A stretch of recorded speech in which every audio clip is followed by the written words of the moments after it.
You're listening to the RetireCoast podcast, where money, business, and lifestyle come together. Join us each week as we explore smarter financial planning, starting and growing businesses, and building the life you want at every stage, from millennials and Gen X to today's retirees. Welcome back to RetireCoast. We're going to talk today about how gunpowder won the Revolutionary War. This is part of the 250th series of podcasts and articles that you can find on RetireCoast.com, along with our entire 10-chapter series on the Hessians and their impression on the United States, what they did to contribute to the United States. There'll be some podcasts following on this topic, but there are 10 separate articles on RetireCoast.com. So back to how gunpowder won the Revolutionary War. So we know about the weapons. We've written about that, and there's also a podcast on the weapons. We know about the soldiers. But what is hidden is the fact that the shortage of gunpowder at that time in 1776 was acute. The reason for that primarily is that gunpowder was really only made in Europe.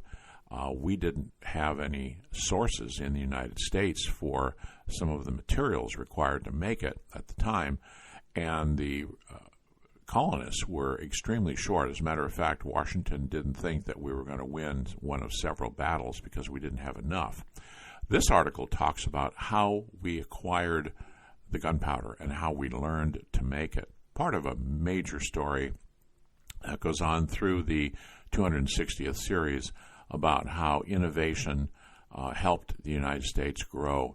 But this is a fascinating story that involves all kinds of elements, from theft to espionage. This is one of those untold stories.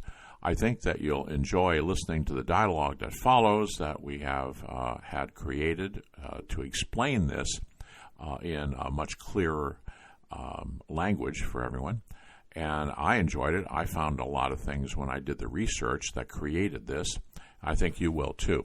So I will join you after. Thank you.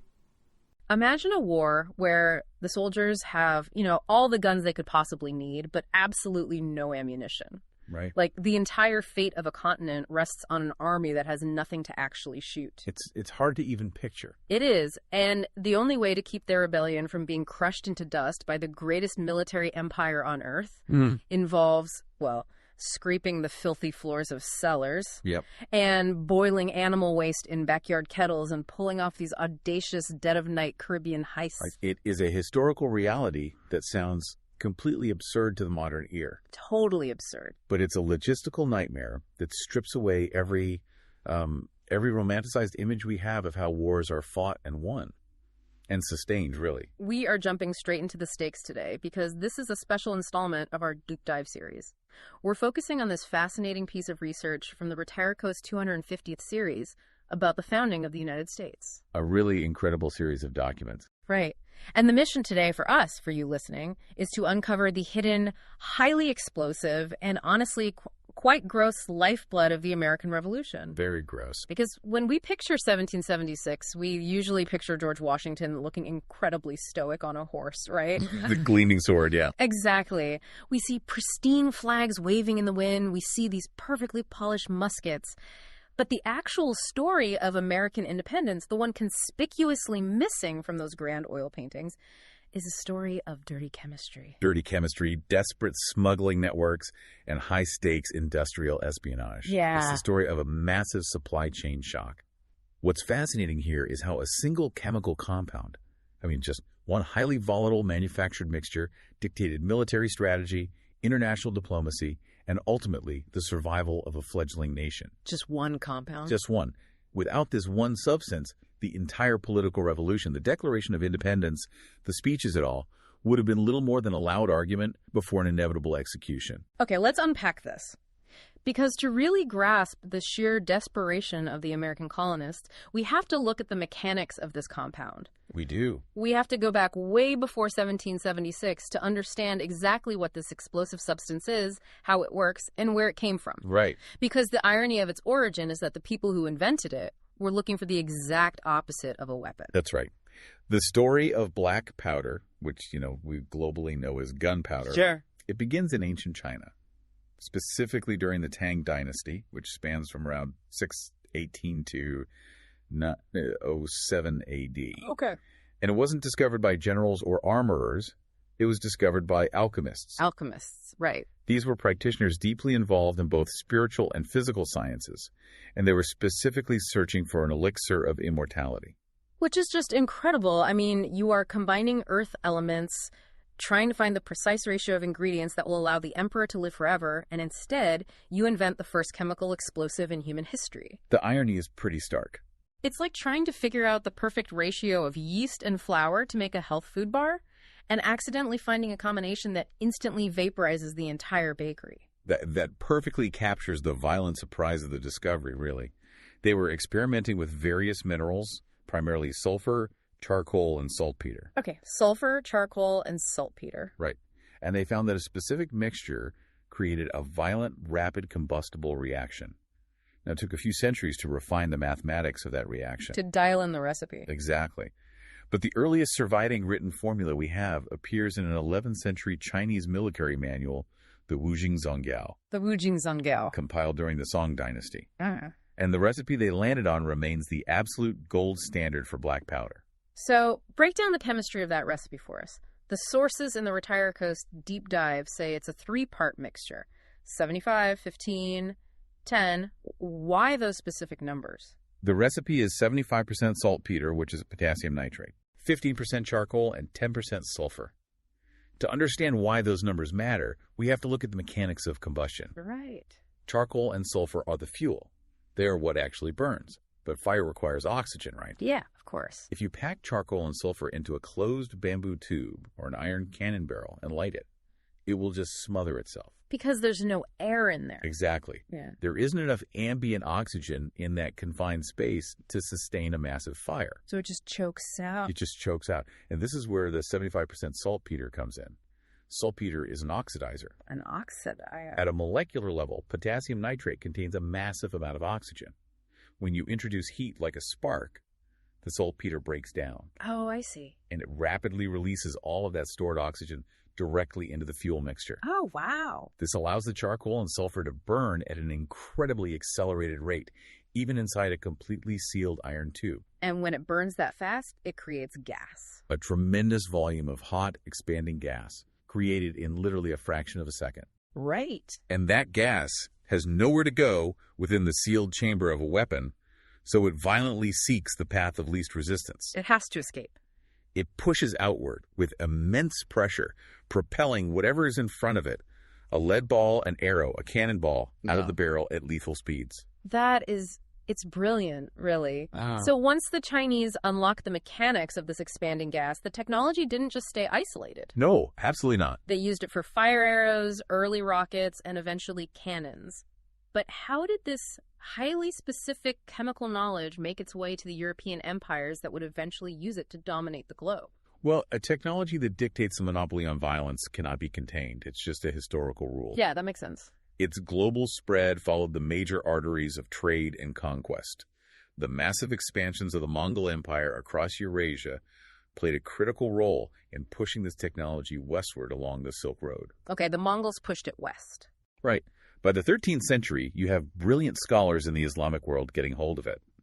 A prominent Syrian chemist and engineer named Hassan al-Rama meticulously documented gunpowder formulas. Hassan al-Rama. And crucially, al-Rama detailed methods for purifying saltpeter. Wait, why does purification matter so much? I mean, if you have the chemical, shouldn't it just explode? Because raw saltpeter found in nature or produced crudely is highly hygroscopic. Hygroscopic, meaning what? It absorbs water. Exactly. It naturally absorbs moisture from the air.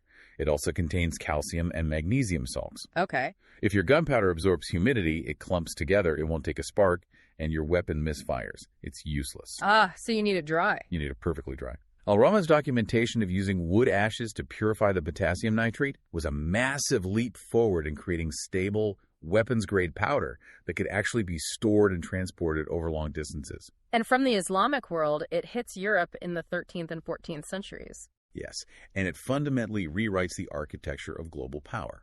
It revolutionizes castle design. I mean, tall, flat stone walls are suddenly sitting ducks for cannon fire. They just get battered down. Exactly. Which leads to the development of low, thick, angled star forts. It renders heavy cavalry obsolete. It changes infantry tactics forever. It changes everything. But the geopolitical reality is that black powder is not a natural resource you can just dig out of a single mine. You have to manufacture it. Right. Which requires a sophisticated supply chain for the 3 raw ingredients. So it becomes the ultimate geopolitical choke point. Precisely. Now, if we fast forward centuries later to the American colonies on the brink of revolution. Which is where our RetireCoast deep dive really kicks in. Exactly. The colonists had grown used to the protection of the British Empire. They relied on global trade routes managed by London. Sure.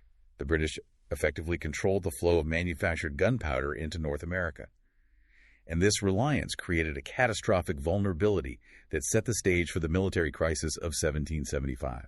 Let's talk about that crisis. Because when you read the underlying historical documents from the RetireCoast article, the picture is terrifying.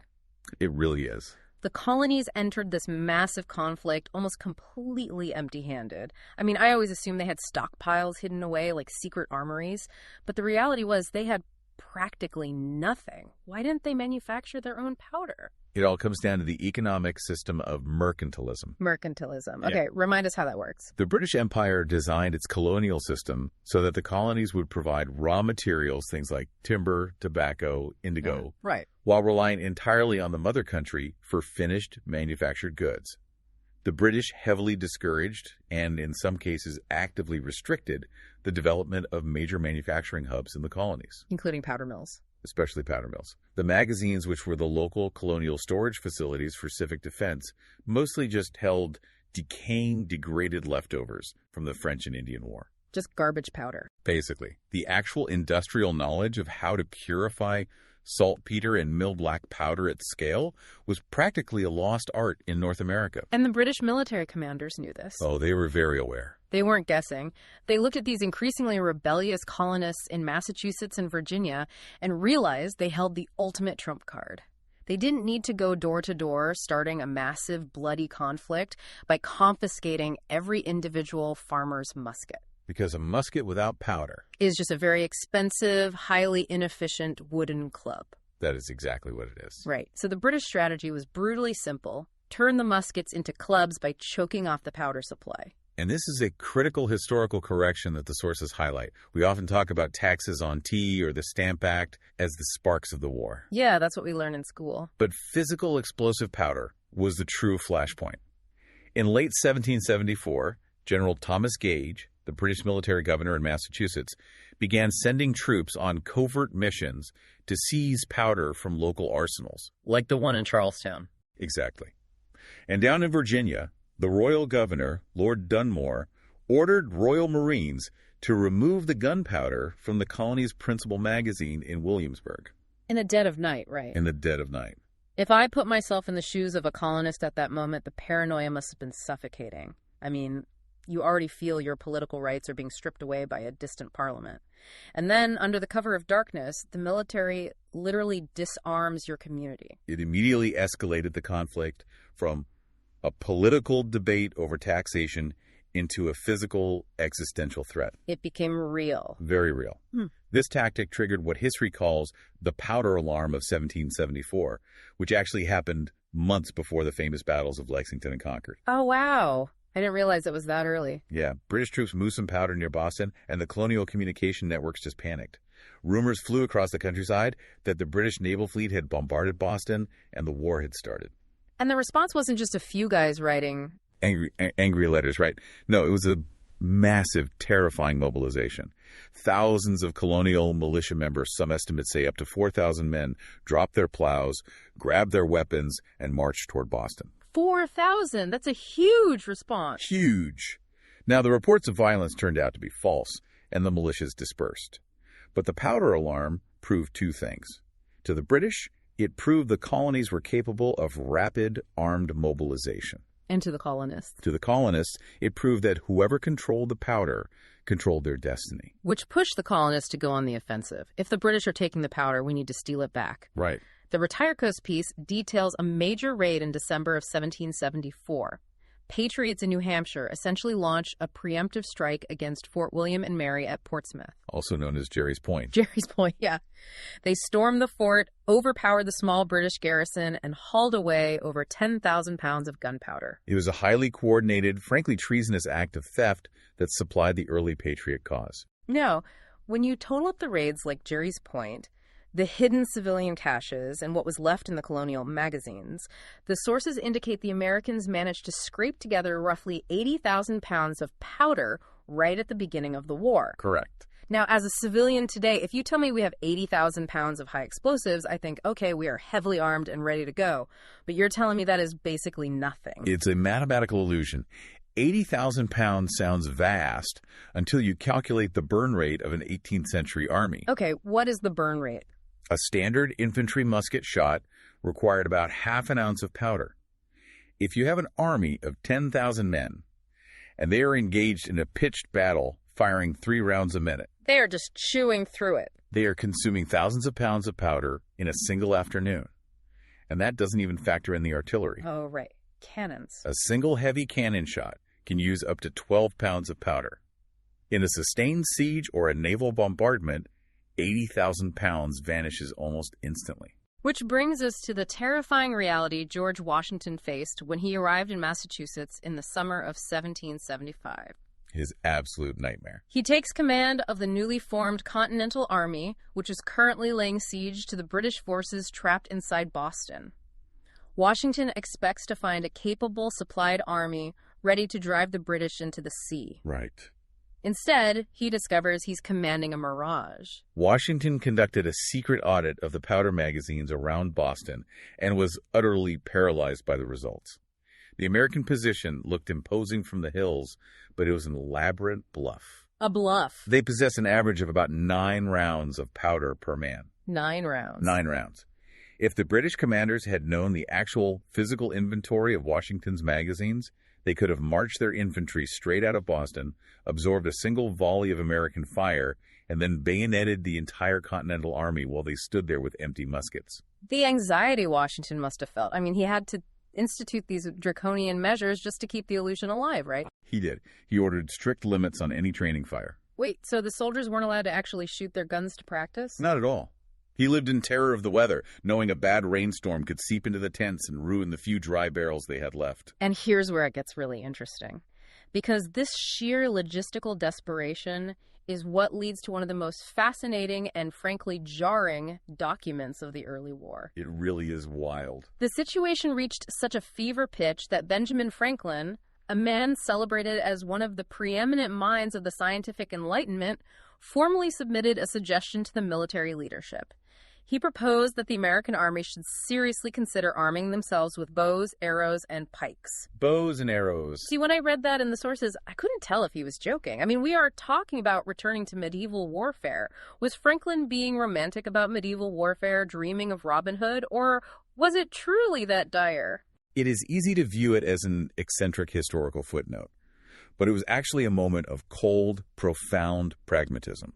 Franklin was looking at an inescapable mathematical reality. Which is? An army built around the musket ceases to function the moment the black powder runs out. If the powder supply chain fails, you have 2 choices: surrender or find a weapon that doesn't rely on chemical propellants. But archery against muskets? Seriously? Franklin argued the logistical merits. A trained archer can loose arrows significantly faster than a soldier can reload a complex smoothbore musket. Okay, that's true. Furthermore, an arrow doesn't emit a massive cloud of thick, white, sulfurous smoke that blinds your own troops after the first volley, which was a major problem in 18th century warfare. Oh, I hadn't thought about the smoke. And crucially, if you miss your target, you can walk over, pull the arrow out of a tree, and reuse your ammunition. You cannot reuse combusted black powder. Okay. Logistically, mathematically, that makes a weird kind of sense. But why didn't they do it? Because of the human capital required. To be a highly effective combat archer, you need years of intense physiological conditioning and muscle memory. Right, the draw weight of those bows is huge. The draw weight of a war bow is immense. A farmer can be taught the mechanical steps of loading and firing a musket in about a week. You cannot train an army of archers in a week. The fact that a mind like Franklin's was even suggesting archery proves that the logistical foundation of the revolution was literally on the brink of total collapse before the ink on the Declaration was even dry. Wow. So the Continental Congress looks at the empty magazines. They look at the British naval blockade cutting off imports. They realize bows and arrows won't work. They are left with only one option. They have to make the powder themselves domestically. They had no other choice. Which shifts the narrative of this war from grand military strategy to what can only be described as gross, decentralized backyard chemistry. It became an absolute national emergency.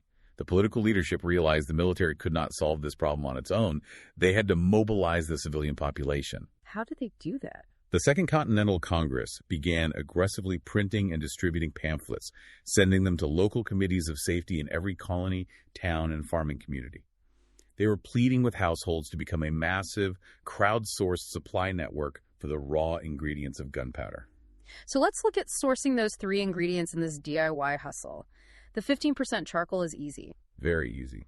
America is covered in old-growth hardwood forests. You chop down willow or alder, burn it slowly in a low-oxygen kiln, and you have high-quality charcoal. The 10% sulfur is harder, right? We didn't have massive volcanic sulfur mines. No, but because it was only 10% of the recipe, it was somewhat manageable to smuggle in small batches from the Caribbean. Okay, but then we hit the wall, the bottleneck, the 75% requirement, the saltpeter. And this is where the reality of 18th century chemistry becomes intensely gritty and biologically unpleasant.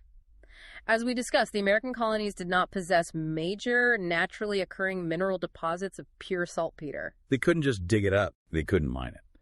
Therefore, they had to harness the only other method available, microbial decomposition. Oh boy. They had to find environments rich in nitrogenous organic waste, wait for it to rot, and extract the chemical byproducts. The government was literally telling its citizens to go into the darkest, filthiest places imaginable and scrape the dirt. Yes, they were. Congress sent out instructions targeting stables, dovecotes where birds roosted, the dirt floors of damp cellars, and yes, privies and outhouses. John Adams was writing letters enthusiastically calling these spaces mines of saltpeter. Adams was giving highly accurate tactical advice. The chemistry relies on the nitrogen cycle. When animals and humans consume proteins, they excrete the excess nitrogen, primarily in the form of urea in urine and other organic compounds in feces. So it's literally waste. Exactly. When this waste hits the dirt floor of a stable or a tobacco warehouse, specialized bacteria, specifically Nitrosomonas and Nitrobacter, begin to consume it. They oxidize the ammonia in the waste, converting it first into nitrites and then into nitrates. Over years, the soil beneath an old barn becomes saturated with these nitrate salts. But wait, just scraping the topsoil of an old barn, surely it wasn't going to produce the thousands of pounds Washington needed.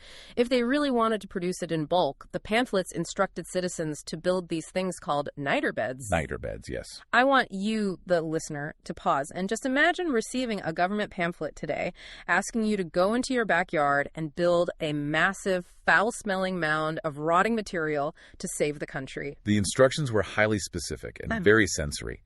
Families were told to mix porous earth with straw, horse manure, and whatever decaying animal carcasses they could find. Animal carcasses. And then you have to collect human and animal urine and actively pour it over this mound of rotting flesh and feces. You have to keep it moist. You have to turn it over with a pitchfork to keep it aerated so the bacteria can breathe.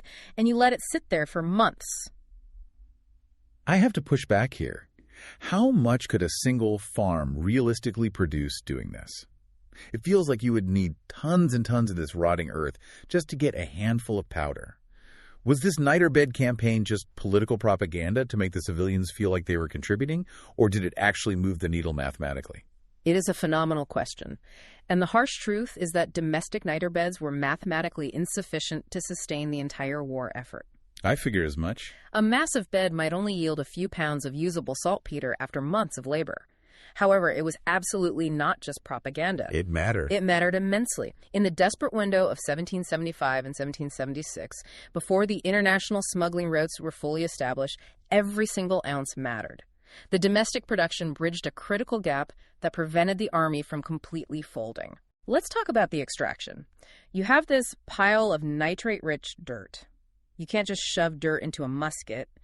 How did these families actually get the white crystals out of the mud? It required a process called lixiviation, The lixiviation. followed by a chemical exchange.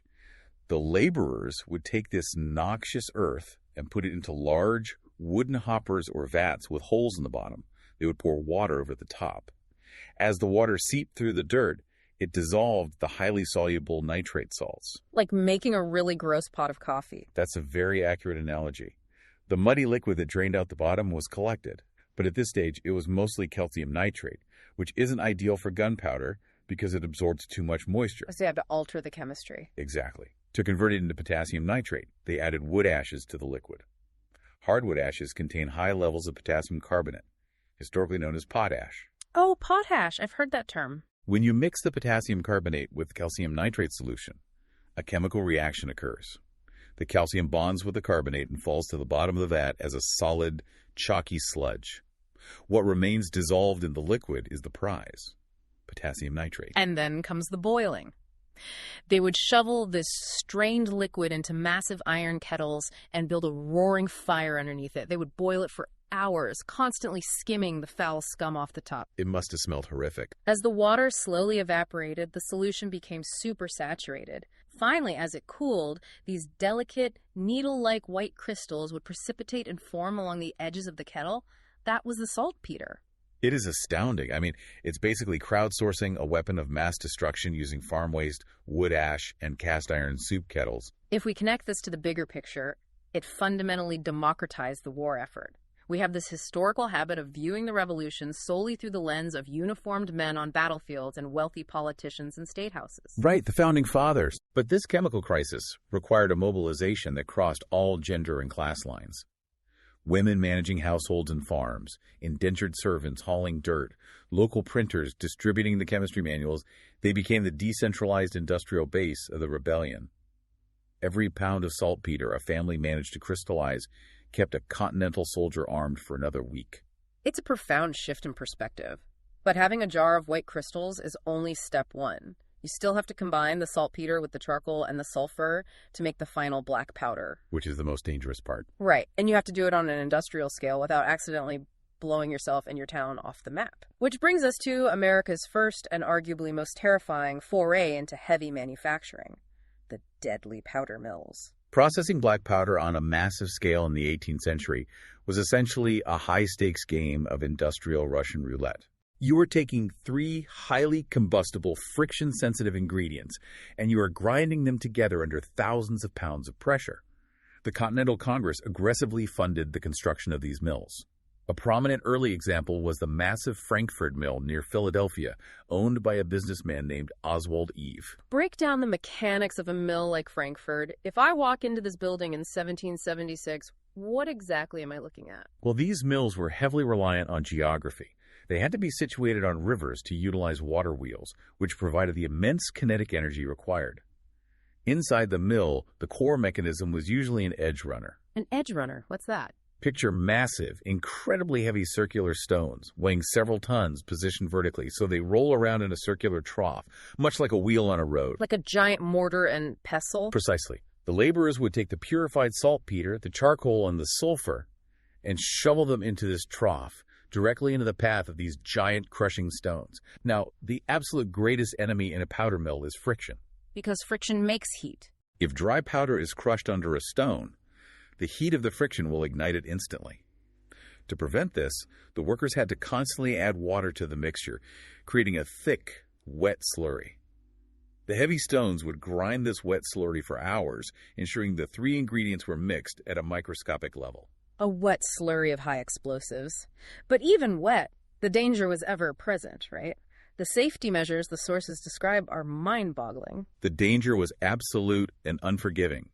A single microscopic spark inside that mill meant instantaneous death for everyone within the structure. And it's not just the powder in the trough that's dangerous, it's the air itself, isn't it? That is the critical factor. As the powder dried in later stages, fine black dust would coat every surface and hang suspended in the air. Oh, like a grain silo. Exactly like a modern grain silo explosion. If a spark ignited the ambient dust, the very air inside the room would detonate in a sympathetic explosion. Therefore, the workers were subjected to the strictest behavioral controls. They were forced to wear soft leather shoes entirely devoid of iron nails. No iron nails. None. If an iron nail scraped against a stone floor or a stray piece of grit, the resulting microscopic spark would end their lives. They couldn't use steel shovels. Everything had to be wooden or brass, because brass doesn't spark when it strikes stone. Right. I read accounts describing the atmosphere inside these mills. The workers operated in this terrifying absolute silence. No talking, no sudden movements, just the deafening rhythmic groaning of the massive stone wheels turning hour after hour, with every worker acutely aware that any strange grinding noise could be the last sound they ever heard. The fatalism of the industry was even built into the architecture itself. Powder mills were intentionally constructed far away from population centers. But more interestingly, they were designed with what we would now call blowout panels. Blowout panels. They were constructed with intentionally weak walls, sometimes just loose, lightly fastened boards facing the river. Why would you intentionally build a structurally unsound building around heavy machinery? Because the mill owners understood that explosions weren't a mere possibility, they were a statistical inevitability. It was going to happen. It was going to happen. By constructing 3 strong stone walls and 1 weak wooden wall facing the water, they attempted to manipulate the physics of a blast. When the powder inevitably detonated, the rapidly expanding gas would take the path of least resistance, blowing the weak wall out over the river. So it directs the blast. The goal was to direct the massive blast wave and the fireball outwards, away from the other mill buildings and the workers in the complex, rather than containing the pressure and turning the entire structure into a giant fragmentation grenade. Did it work? Sometimes. But despite these measures, the historical record is filled with reports of mills simply vanishing in a flash of light, leaving behind nothing but a blackened, smoking crater and the remains of the workers. That is horrifying. And there's a fascinating story in the RetireCoast article that connects one of the most famous names in American history to this terrifying industry. We all know the nursery rhyme version of Paul Revere. The Midnight Ride. Right. He's the guy on the horse yelling, "The British are coming!" But his actual material contribution to the war effort might have been vastly different and far more critical. The Massachusetts government sends Revere down to Philadelphia, specifically to Oswald Eve's Frankford Mill. And they don't send him to deliver a message. No. They send him to steal industrial secrets. It really highlights Revere's true value. Oswald Eve was a shrewd businessman. He was producing powder for the government, but he was highly protective of his proprietary milling techniques and the specific mechanical layout of his machinery. He didn't want competitors. Exactly. When Revere arrived with a letter from the Massachusetts Congress asking for help setting up a mill, Eve flatly refused to hand over any blueprints or explain his engineering methods. But Eve makes a massive tactical error. He wants to be polite to a fellow patriot, so he allows Revere to briefly walk through the mill and visually inspect the operation. And that was all Revere needed. We have to remember Revere's professional background. He wasn't just a silversmith. He was a master metallurgist, an artisan, and a brilliant mechanic. He knew how machines worked. He possessed a profound spatial understanding of machinery. He didn't need the blueprints. He just looks at the diameter of the water wheels, the specific gear ratios connecting the power source to the edge runners, the speed of the rotation, and the layout of the trough. He absorbs the entire mechanical and physical layout in his head just by watching it run. It's incredible. He goes back to Massachusetts, takes those stolen mental schematics, and successfully builds a state-of-the-art powder mill in Canton, Massachusetts, entirely based on what he observed. It makes me wonder. We always hear about the Midnight Ride, but was Revere the mechanic, the industrial spy, actually far more vital to the war effort than Revere the messenger? It is a highly compelling argument. The Midnight Ride was a tactical warning for a single skirmish. But the ability to reverse engineer heavy industrial machinery allowed Massachusetts to begin churning out the propellant needed for a sustained war. It proves that the revolution required mechanics and industrial spies just as much as it needed musketeers. And it brings us back to those unsung heroes. The laborers in Revere's mill and Eve's mill, covered head to toe in toxic black dust, coughing up sulfurous residue, facing explosive mortality for meager wages. They don't have marble statues in Washington, D.C., but they were the literal engine keeping the Continental Army breathing. But here is the brutal, inescapable mathematical truth that the sources lay out. Despite the crowdsourced boiling of manure in backyards, despite Paul Revere's brilliant industrial espionage, despite the laborers risking vaporization in the mills, Domestic production was nowhere near enough. Not even close. It wasn't even close to meeting the burn rate of the war. The historical data shows that in the first 2.5 years of the conflict, over 90% of the powder the Americans fired came from outside the country. Over 90%. Over 90%. So if they aren't making it and the British Navy is blockading the coast, where on earth are they getting it? The Americans were forced to look to the high seas. They had to construct a massive, clandestine, international smuggling pipeline from scratch. And the epicenter of this pipeline was a place few people associate with the American Revolution. A tiny, seemingly insignificant Dutch island in the Caribbean called St. Eustatius. St. Eustatius. How does an island that is only a few square miles in size become the logistical lifeline for an entire continental war? It was a product of 18th century international mercantile law and geography. The Dutch Republic maintained strict neutrality in the conflict between Britain and its colonies. Okay, so they wouldn't take sides. Because they were neutral, St. Eustatius operated as a massive free trade port. It became one of the busiest harbors in the world. American merchants would load their relatively small, fast ships with highly valuable colonial cash crops. Virginia tobacco, Carolina indigo, rice. Right. They would sail down to the Caribbean and anchor in St. Eustatius. And there they meet European merchants who were all too happy to ignore British embargoes if there was money to be made. Exactly. It was a massive floating black market. The Americans would trade their agricultural wealth for heavy wooden barrels of French and Dutch gunpowder, lead balls, and manufactured muskets. The essentials. But acquiring the powder was only the first half of the transaction. The real mortal challenge was the voyage home. They had to slip these heavily laden, explosive-filled ships back up the North American coast and navigate past the blockade of the British Royal Navy, which was the most powerful maritime force on the planet. This realization fundamentally shifted how George Washington viewed the war. He recognized from his headquarters in Boston that this was a naval supply war from day one. He couldn't just sit back and pray that these civilian merchants would get lucky and evade the British patrol. No, he had to take action. He needed to proactively protect his own pipeline while simultaneously disrupting the British logistics. So long before the United States Navy officially existed, Washington created his own covert fleet. This is a brilliant demonstration of Washington's strategic adaptability. In October 1775, he began outfitting a small flotilla of armed schooners and vessels, notably the Lynch and the Franklin. Washington's fleet. Yes, Washington's fleet. He gave them specific orders. Do not engage British warships. Instead, hunt down unarmed or lightly armed British supply vessels heading into Boston. It's asymmetrical warfare. Precisely. Washington understood the disproportionate mathematics of logistics. Every single barrel of powder his fleet captured from a British supply ship was a double victory. Because it hurts them and helps him. Exactly. It armed a patriot soldier while simultaneously disarming a redcoat. He was bleeding their logistical tail while desperately trying to pad his own. And when we talk about capturing powder, we have to talk about the Bermuda raid in August of 1775. Because reading the primary sources on this event, it feels exactly like a pitch for an 18th century heist movie. It really does. It has all the elements. You have the mastermind, Benjamin Franklin, operating behind the scenes. You have the inside man, a prominent Bermudian named Henry Tucker. Tucker knows that the local Royal Gunpowder magazine near St. George's in Bermuda is fully stocked. Why? Because the local government forces every visiting merchant ship to pay a tax in gunpowder just to anchor there. And we must understand the economic leverage at play here. Bermuda's entire economy relied on trade with the American mainland. They imported their food from the colonies. Oh, so if America gets blockaded. If the Americans starved under the British blockade, the Bermudians would literally starve with them. So despite being a British territory, there was profound local sympathy and economic incentive to aid the rebel cause. Henry Tucker traveled to Philadelphia, met with Franklin, and essentially offered the keys to the magazine in exchange for an exemption from the American trade embargo. I mean, the audacity of the execution is what gets me.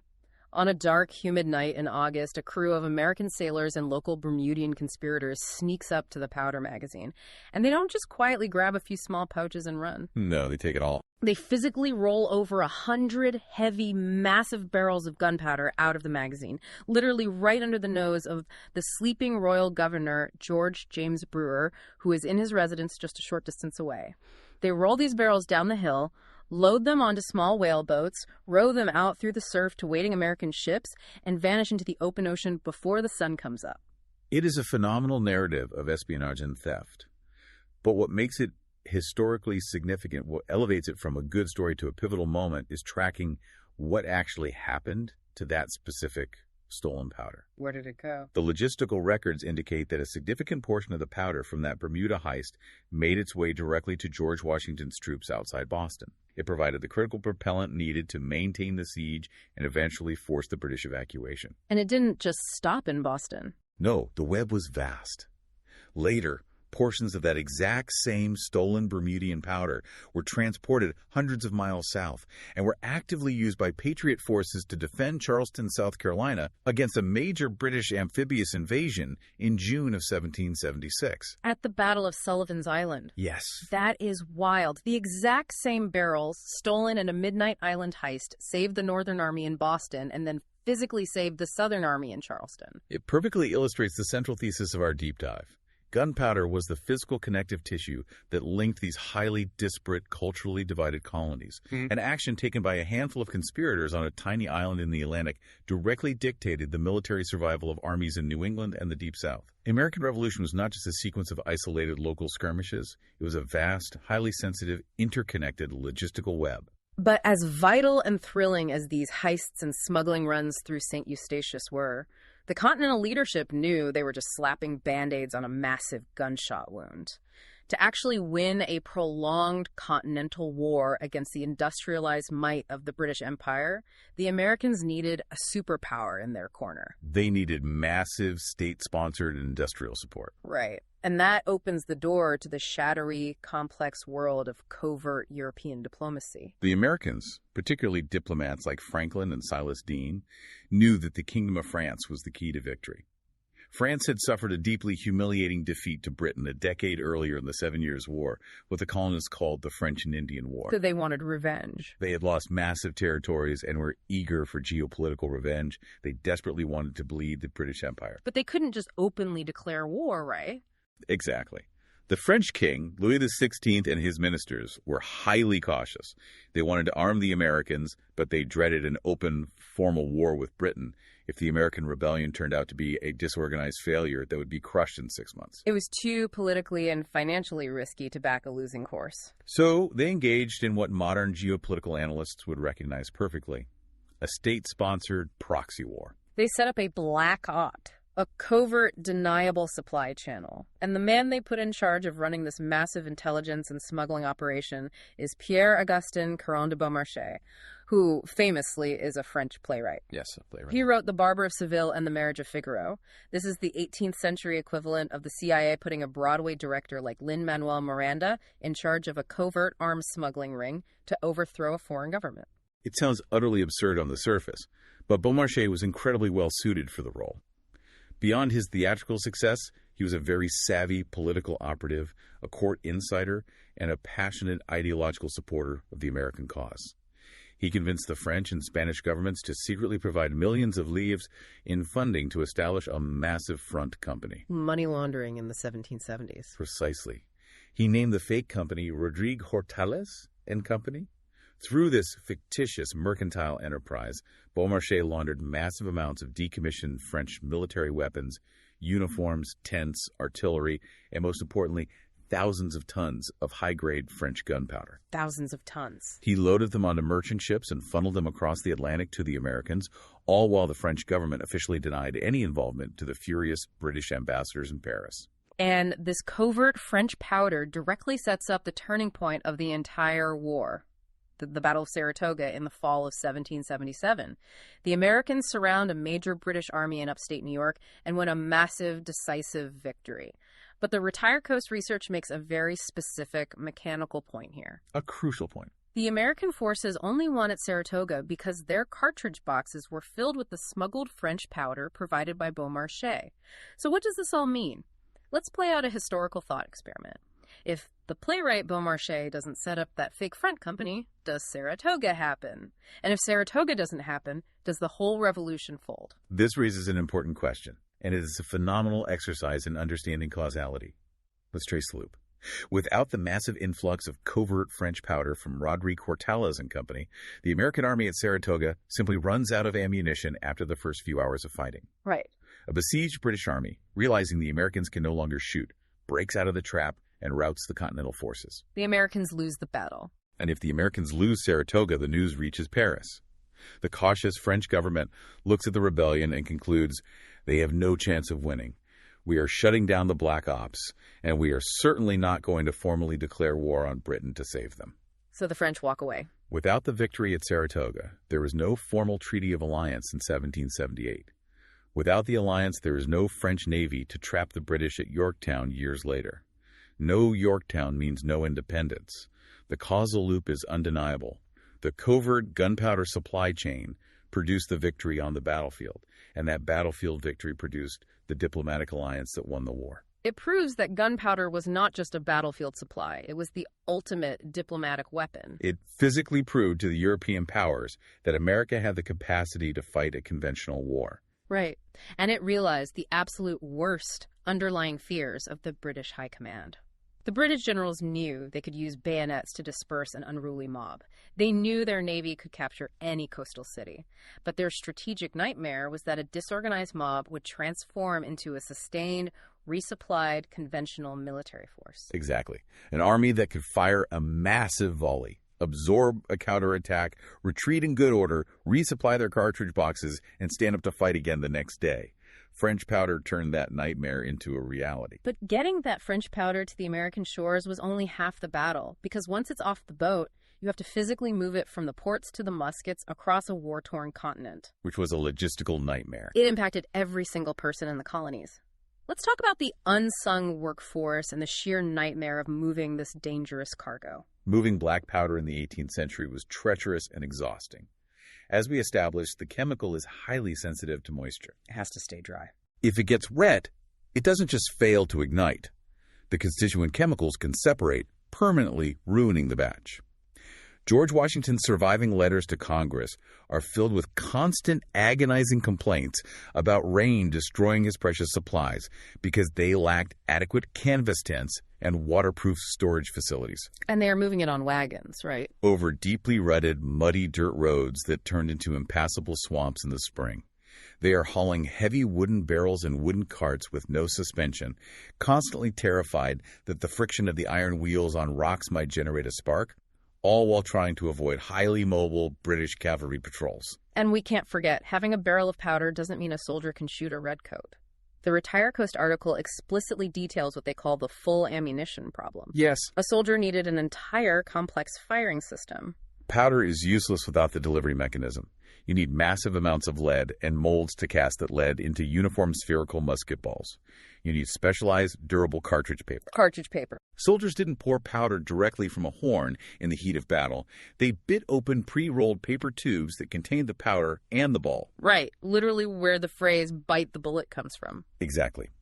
Furthermore, the musket lock mechanism required a piece of shaped flint to strike the steel frizzen and create the spark. This required skilled artisans called knappers to meticulously shape thousands of flintstones. Wow. And finally, you need the leather workers to craft the specialized, waterproof cartridge boxes to protect the paper tubes on the soldier's hip. It is an entire, deeply integrated ecosystem of specialized supplies. And an ecosystem requires human labor. This is where I want to broaden the lens of how we view this conflict. This logistical crisis required the absolute mobilization of the entire colonial population. The primary sources specifically highlight the immense, crucial role of African Americans in this logistical web. It is a critical historical reality that is often minimized. African Americans, both enslaved and free, served extensively on both sides of the conflict. The British offered emancipation to those enslaved by rebel masters who fled to their lines. Right. On the Patriot side, thousands served in the integrated ranks of the Continental Army and Navy. But beyond combat, African Americans were absolutely essential to the logistical backbone we've been discussing. They were the teamsters. They served as sailors navigating the blockade runners to St. Eustatius. They were the teamsters driving the highly dangerous powder wagons through the mud. They provided the brutal physical labor required to fell the timber, build the fortifications, and construct the very magazines that held the powder. The powder crisis touched their lives, their forced labor, and their military service intimately. There is this massive hidden workforce that traditional history books tend to gloss over in favor of speeches and politics. You have the sailors on the blockade runners dodging cannon fire. You have the women at home spending hours boiling foul-smelling saltpeter in their yards. You have the farmers gathering soil. You have the local printers distributing the chemical instructions. Merchants risking their ships. Right, and local safety committees guarding magazines in the freezing night. When I think about those traditional oil paintings of the Revolution, all of them in clean silk coats looking very dignified, I realize how incomplete the picture is. Very sanitized. The reality is that the elegant document they signed was only protected and validated by an invisible, massive army of teamsters, laborers, women, and amateur chemists covered in black dust, mud, and manure, working in terrifying conditions to actually keep the war alive. That is the profound core thesis of the RetireCoast article we are analyzing today. The American Revolution was undoubtedly a political revolution, born of high Enlightenment ideals, but it was sustained day to day, month to month, by a grueling logistical miracle. Gunpowder did not write the Declaration of Independence. No. But the ability to manufacture, smuggle, and transport gunpowder ensured that the document actually mattered.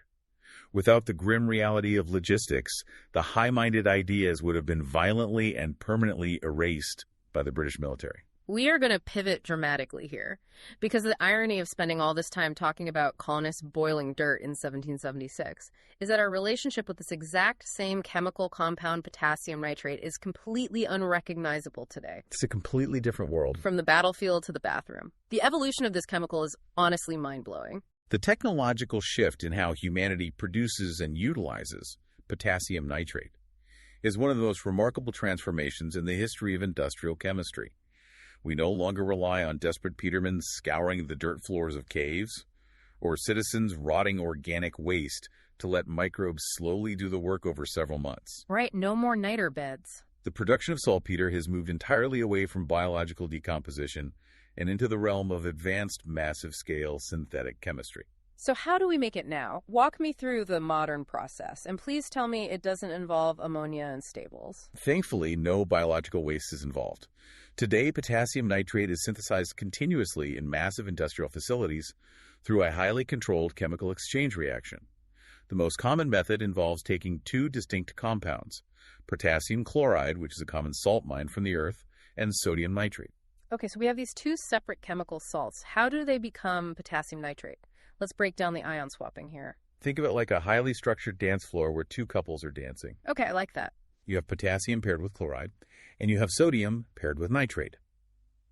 When you put these compounds into a massive industrial reactor and introduce specific variables like intense heat and water, the bonds holding the couples together begin to break. The ions separate. So the couples break up. And in the chaos of that heated solution, they swap partners. The potassium bonds with the nitrate and the sodium bonds with the chloride. They just switch places. Yes. And the brilliance of the engineering is in how they separate the new pairs. Yeah. As they carefully lower the temperature of the solution, the newly formed potassium nitrate crystallizes and precipitates out of the liquid much faster than the sodium chloride, which is just ordinary table salt. Oh, wow. They filter out the pure potassium nitrate crystals, and instead of taking months of rotting and boiling, the entire process happens almost instantly on a massive, continuous scale. It's incredible. It's a multi-billion-dollar global industry now. I know there are still some natural mineral deposits left in the world, right? Like the nitrite they mine in the extreme deserts of Chile. Yes. The Atacama Desert in Chile has significant natural nitrate deposits. But relying solely on mined minerals is less frequent today because natural deposits contain impurities that are expensive to remove. Modern high-tech industries demand absolute molecular precision, so massive chemical corporations dominate the market. Who are the big players? You have companies like SQM in Chile, Hyphen Negev in Israel, Yara in Norway, and Uralchem in Russia producing millions of tons. And currently, China leads much of the world's production and consumption of the chemical. But here's the absolute craziest part of this entire deep dive. We're producing millions of tons of this stuff globally, but we aren't using it to fire muskets anymore. Modern militaries use smokeless powder and vastly different chemical propellants. The modern uses for potassium nitrate are everywhere in our daily lives, and they are incredibly, almost ironically, peaceful. Let's start with the biggest one, agriculture. Yes, agriculture is by far the largest global consumer of potassium nitrate today. It is heavily utilized as a highly specialized premium fertilizer, often referred to in the industry as nitrate of potash, or NOP. Why is it so premium? Don't we have cheaper fertilizers? We do, but NOP is incredibly valuable for specific high-yield crops because it provides two absolutely vital macronutrients, nitrogen for leaf growth and potassium for water regulation and disease resistance.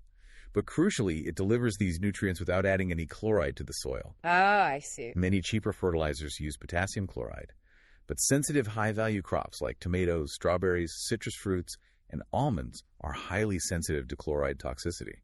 If you use cheap fertilizer, the chloride builds up in the soil and stunts or kills the plant.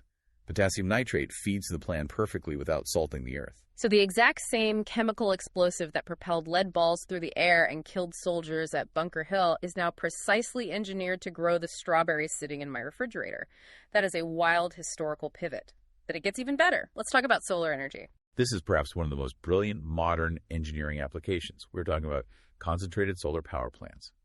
These facilities use enormous arrays of mirrors to reflect and concentrate sunlight onto a central tower to generate massive amounts of heat, which creates steam to turn turbines. But the fatal flaw of solar power has always been the intermittency. Right. What happens when the sun sets? Exactly. You need a battery. And the battery they use in these massive plants is a molten salt mixture composed heavily of potassium nitrate and sodium nitrate. This chemical mixture has an incredibly high specific heat capacity. So it holds the heat? During the day, the concentrated sunlight heats this liquid salt mixture to over 1,000 degrees Fahrenheit. The salt absorbs and retains that thermal energy remarkably well. After the sun goes down, they pump this superheated molten salt through heat exchangers to continue generating steam and electricity long into the night. So the chemical that started the first global wars is literally powering the green energy revolution. We also see it used in food preservation. It's what cures meats like salami and corned beef, keeping the red color stable and preventing botulism. And yes, it is still the primary oxidizer in fireworks, so we still get to see the Tang Dynasty chemistry light up the sky. But out of all the modern uses detailed in the source material, the one that absolutely stopped me in my tracks is toothpaste. It is a profound, almost comical irony. It is actively used in commercial toothpaste for sensitive teeth. You go to the drugstore, buy a tube of Sensodyne, and look at the active ingredients. Potassium nitrate. How does an explosive calm a sensitive tooth? It comes down to neurology. A sensitive tooth occurs when the protective enamel wears away, exposing the microscopic channels called Benton tubules that lead directly to the nerve center of the tooth. When you eat something very cold, like ice cream, the fluid in those tubules moves, triggering a sharp pain response in the nerve. Right. But when you brush with potassium nitrate toothpaste, the potassium ions penetrate deep into those microscopic tubules. Once they reach the nerve, the potassium ions effectively depolarize the nerve membrane, blocking the transmission of the pain signal to your brain. I just have this hilarious, surreal image in my head. You wake up in your safe, modern, temperature-controlled house. You walk into your bathroom and you squeeze a paste onto a brush that contains the exact same chemical compound that George Washington was agonizing over. The exact same compound that laborers died grinding in silent, terrifying wooden mills. The exact same chemical. You casually rub it on your gums so your iced coffee doesn't hurt. You spit it down the drain and you go about your Tuesday. It perfectly encapsulates the arc of human progress and the mastery of chemistry. What was once the absolute terrifying bottleneck for human warfare, the razor-thin margin between national survival and utter defeat, is now manufactured continuously at a molecular level to grow our citrus fruits, store our renewable energy overnight, and make our morning dental routines slightly more comfortable. The volatile chemistry that shook continents now, quietly and peacefully, supports the invisible infrastructure of modern life. It really is an incredible journey. And as we begin to wrap up this discussion, I think it's vital to tie these massive historical, logistical, and chemical arcs back to the central theme of the episode in the series we're exploring today. The RetireCoast 250th series isn't just about reciting fun historical trivia. It's about looking deeply at how the founders operated in the face of catastrophic uncertainty. They valued extreme, pragmatic preparation. They valued self-reliance when the global supply chains failed them. And they valued highly practical, roll-up-your-sleeves knowledge over abstract theory. Which makes perfect sense, because RetireCoast emphasizes those exact same themes today with their business and estate planning memberships. They look at the chaotic world we live in, and they are all about helping modern folks build resilient systems, prepare for the future, and manage supply chain shocks with that same enduring spirit of independence. And that is the ultimate enduring takeaway from the gunpowder crisis of 1776. The sheer logistical desperation the colonists faced didn't just win a military conflict, it permanently forged a national identity. The American spirit of improvisation, of decentralized problem solving, of looking at a pile of farm waste and figuring out how to extract the literal chemistry of freedom from it, that resilience was permanently baked into the cultural DNA of the United States because of this crisis. Yeah. They survived because they adapted. It's a brilliant story of survival against all mathematical odds. And as we close out, I want to leave you, the listener, with one final mind-bending question to chew on today. We just spent an hour talking about how an accidental Chinese immortality elixir shaped the 18th century global order, nearly doomed the American Revolution, and now quietly powers our solar grids and sits in our bathroom cabinets. It's quite the legacy. So take a look around you. Look at the objects in your daily life.